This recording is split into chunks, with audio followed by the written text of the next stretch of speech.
Mon invité ce soir est marocain, étudiant en droit, il est dans sa dernière année de thèse en France et il est aussi un ancien musulman qui s'est converti au catholicisme. Et pour des raisons de sécurité, dont nous allons précisément parler ce soir, je l'appellerai par son prénom de baptême, François.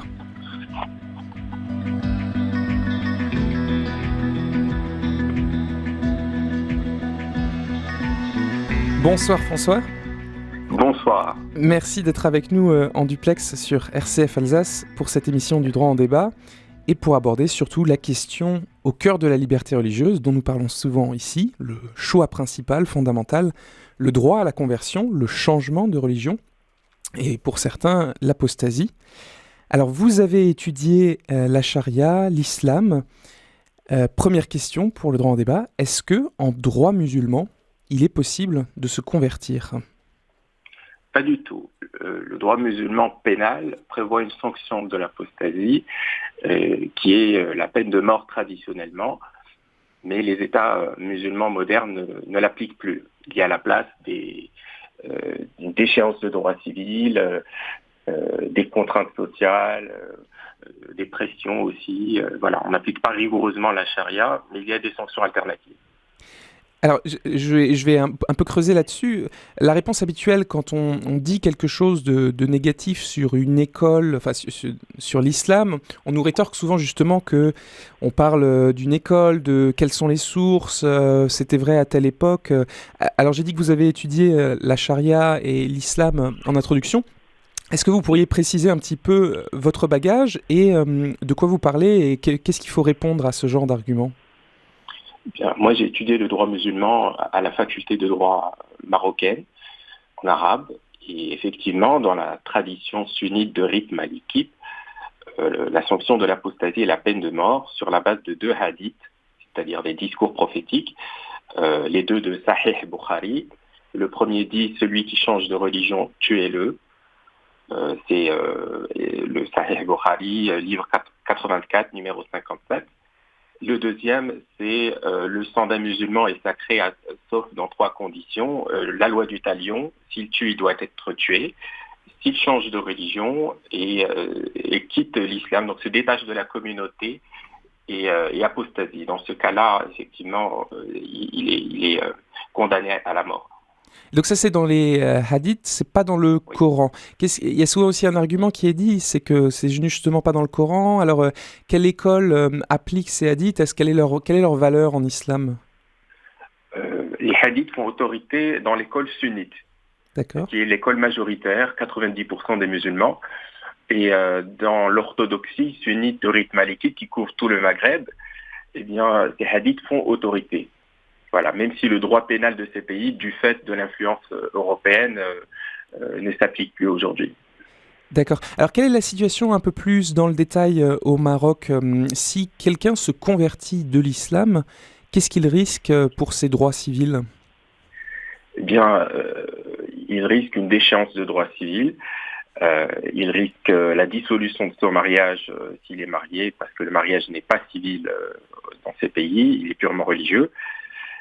Il peut risquer de perdre son droit à l'héritage, cette succession, et par ailleurs de perdre son emploi s'il occupe une fonction publique où il faut prêter serment, rester fidèle à sa foi musulmane. Et vous dites il peut, ou ça ce sont des dispositions qui sont vraiment prévues dans la loi marocaine. Qu'est-ce qui fait que quelqu'un pourrait y échapper ? En principe, c'est prévu dans le code du statut personnel. La profession de foi est nécessaire pour obtenir ses droits, mais c'est-à-dire ce n'est pas automatiquement appliqué, mais parce qu'on est tous présumés musulmans de par la loi. Mais si quelqu'un de la famille fait objection, fait opposition, là, effectivement, le juge peut vous refuser votre succession. Voilà. C'est ça. Donc, déjà, au Maroc, vous êtes présumé être musulman quand vous êtes marocain ? Tout à fait. D'accord. Mais il n'y a pas de minorité alors ou de... Il y a une minorité juive qui est reconnue officiellement par la loi, c'est la seule exception, mais tous les autres citoyens marocains sont présumés musulmans officiellement. Et il n'y a pas d'église protestante, catholique Si, il y a des églises, mais exclusivement pour les étrangers. Il n'y a pas de liberté de conscience et de religion dans ce pays, et c'est ce qui m'a contraint, moi, personnellement, à l'exil. Je me suis fait baptiser en France. C'est-à-dire que les Marocains n'ont pas le droit d'aller dans les églises au Maroc? Non, non, pas du tout. Même l'Église elle-même décourage les convertis de s'approcher d'elle, ne leur donne pas les sacrements, se défend de tout prosélytisme, entre guillemets. Elle n'a pas le droit de baptiser des Marocains. Voilà. Il n'y a que des étrangers qui fréquentent les églises au Maroc. Donc il n'y a que des églises dans les grandes villes du Maroc, là où il y a des étrangers qui sont expatriés, en fait.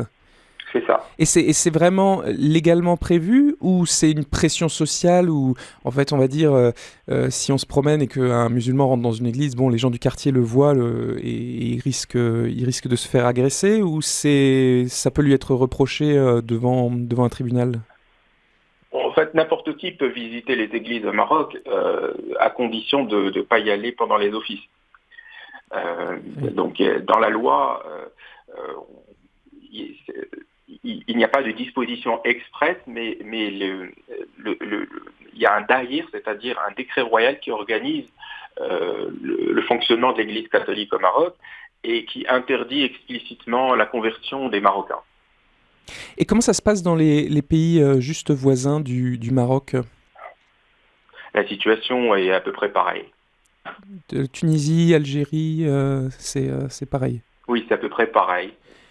Et alors, est-ce qu'il y a eu une évolution sur les dernières décennies vers plus de répression de la part du pouvoir ou de la société marocaine?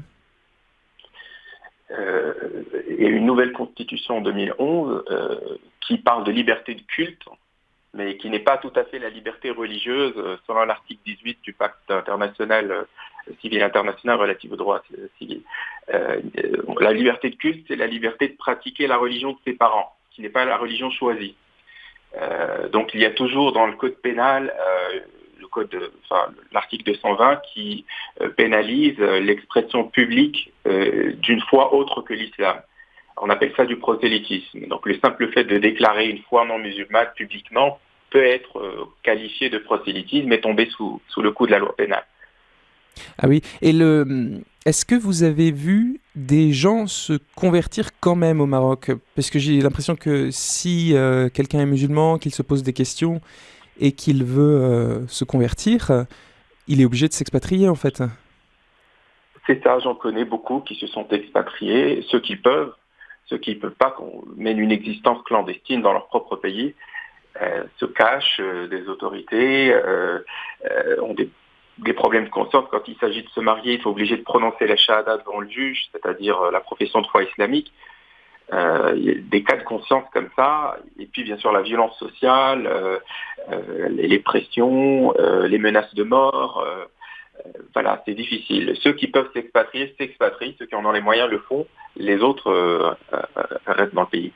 Et est-ce qu'il y a eu des exemples récemment au Maroc de violences ou de peines pénales prononcées contre des convertis, comme il y a par exemple souvent on entend au Pakistan telle ou telle personne violentée par une foule ou alors condamnée par un tribunal. Est-ce qu'il y a eu des exemples dont vous avez connaissance au Maroc?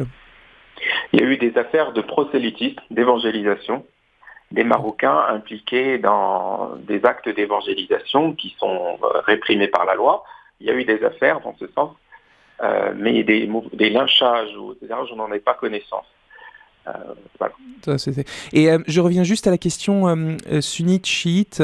Vous avez parlé donc du courant majoritaire sunnite qui donc s'oppose de plein droit, de manière générale, à la conversion. Le droit marocain.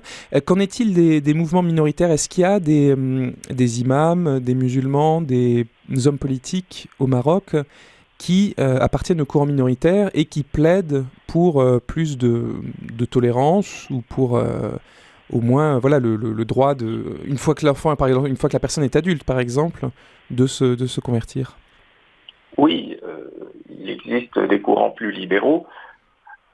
Par exemple, en 2013, il y a eu une fatwa du Conseil supérieur des oulémas qui confirme la peine de mort pour les apostats Et cette fatwa a suscité l'indignation de plusieurs personnalités politiques. Donc il y a une lutte d'influence entre libéraux et traditionalistes. Bien sûr qu'il y a des mouvements libéraux, il y a même des coranistes qui ne croient pas à la sunna, à la tradition prophétique. Donc l'opinion est très partagée, c'est pas monolithique. Et du coup, c'est ça qui donne l'impression, qui laisse penser beaucoup de gens que si on dit que dans l'islam, la conversion est interdite et qu'il y a de réels problèmes comme ceux que vous avez cités au Maroc, il est rétorqué que oui, mais c'est un courant, c'est pas la majorité, c'est pas tous. Mais quel est le rapport de force réel ? Le rapport de force, c'est vraiment au niveau de l'État, du Conseil supérieur des oulémas, que les choses se décident. On peut avoir n'importe quelle opinion dans la société, mais ce qui compte, c'est la religion d'État. C'est ce que décide le commandeur des croyants, qui est le roi, et ce que décide l'État d'appliquer l'orthodoxie d'État. Donc il faut une instance décisoire, un magistère qui va décider de ce que c'est que l'islam pour cet État. Parce qu'aujourd'hui, l'islam est étatisé. C'est les États musulmans qui décident ce qu'est l'islam. Et donc eux disent que voilà, la conversion est bien interdite et prévoit des peines pénales contre ceux qui se convertiraient. Des peines civiles. Il n'y a pas de peine pénale directement pour une conversion silencieuse, si on ne se déclare pas. Par contre, civilement, on ne peut pas se marier, on ne peut pas toucher l'héritage, on ne peut pas occuper certains emplois. Voilà. Bien, nous allons venir en France puisque vous vous êtes expatrié pour vous convertir. Le droit en débat avec l'ECLJ sur RCF Alsace. Alors, on ne va pas donner le nom de la ville ni l'année. Comment ça s'est passé ? Est-ce que vous pouvez nous raconter un petit peu votre conversion et votre baptême en France ? J'ai été baptisé en 2015 à huis clos, de manière secrète. On n'a pas voulu publier cela pour éviter le contrôle social, la surveillance. Donc ça s'est fait secrètement. J'ai eu beaucoup de difficultés à trouver un prêtre voulant me baptiser. Il y a une certaine peur quand il s'agit de baptiser des musulmans. Donc j'ai dû beaucoup chercher pour trouver un prêtre qui accepterait de me baptiser. Même en France, ça a été difficile de trouver un prêtre qui accepte même en France. De vous baptiser. On ne veut pas créer des tensions intercommunautaires, on ne veut pas compliquer le dialogue interreligieux avec l'islam. Et force est de constater que cette question de la conversion des musulmans fait tache d'huile dans le dialogue islamo-chrétien. Et alors, suite à ce baptême, comment s'est passée, j'allais dire, votre intégration dans la communauté religieuse, dans vos rapports ? Plutôt bien. Oui. J'ai remarqué qu'il n'y avait pas beaucoup de conscience de ces problématiques. Il y a peu de structures dans l'Église catholique qui accueillent les convertis de l'islam. Jusqu'à récemment, aujourd'hui, on s'organise mieux. Mais en 2015, j'ai dû un peu, m'adapter. Ça n'a pas été très difficile. Et alors, il nous reste un peu plus de 2 minutes. Si vous revenez au pays, que se peut-il se passer ? Votre famille, est-ce que votre entourage est au courant de votre conversion, vos parents ? Non. Non. C'est un peu l'opprobre. C'est quelque chose qu'on ne peut pas avouer.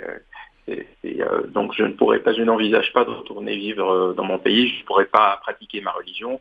Je ne pourrais pas me fréquenter l'église. Je serais coupé de ma communauté. Ce n'est pas envisageable. C'est pas quelque chose d'envisageable dans l'immédiat ou même c'est quasiment définitif pour vous en quelque sorte de ne plus retourner au Maroc ? C'est définitif. Il me semble qu'il y a plus à faire en Europe pour le combat pour les droits et libertés que dans le pays d'origine où la liberté de conscience et de religion n'est pas garantie. Ah, vous pensez que le Maroc est irrécupérable, entre guillemets ? Tous les États musulmans ne peuvent pas accepter cette liberté fondamentale parce qu'elle mettrait à mal une tradition vieille de 14 siècles. C'est inchangeable. Je pense que c'est inchangeable, oui. Et en France, dans les grandes villes, il y a de fortes communautés musulmanes. Est-ce que vous avez déjà eu des problèmes ou est-ce qu'il y a des tensions qui surviennent par hasard de temps en temps? Oui, parfois. On nous soupçonne parfois de travailler pour des forces politiques ou d'être raciste intériorisé, de se retourner contre notre identité d'origine. Alors, ça n'a rien d'identitaire. Il y a malheureusement ce soupçon sur les convertis d'être les agents d'un extrémisme ou de quelque chose de... malheureusement, il y a des soupçons. Voilà. Écoutez, François, merci beaucoup pour votre témoignage. Avec le CLJ, nous allons continuer d'essayer de faire émerger cette vérité, et cette réalité plutôt. J'en profite pour mentionner aux auditeurs qu'un livre vient de sortir en lien avec ça, Claire, le prénom de la honte, publié par une journaliste, Claire Koss, et elle raconte justement, alors elle ne s'est pas convertie personnellement, mais le simple fait de prendre un prénom français, Claire, de changer son prénom d'origine turque, a été difficile pour elle, tant pour les Français qui ont un peu rejeté, mais aussi sa famille. Et en plus, elle s'est mariée avec un chrétien, quelque chose que ses parents lui ont reproché, c'est à découvrir donc aux éditions Albin Michel. Merci encore, très bonne soirée aux auditeurs d'RCF, à très bientôt. Merci à vous.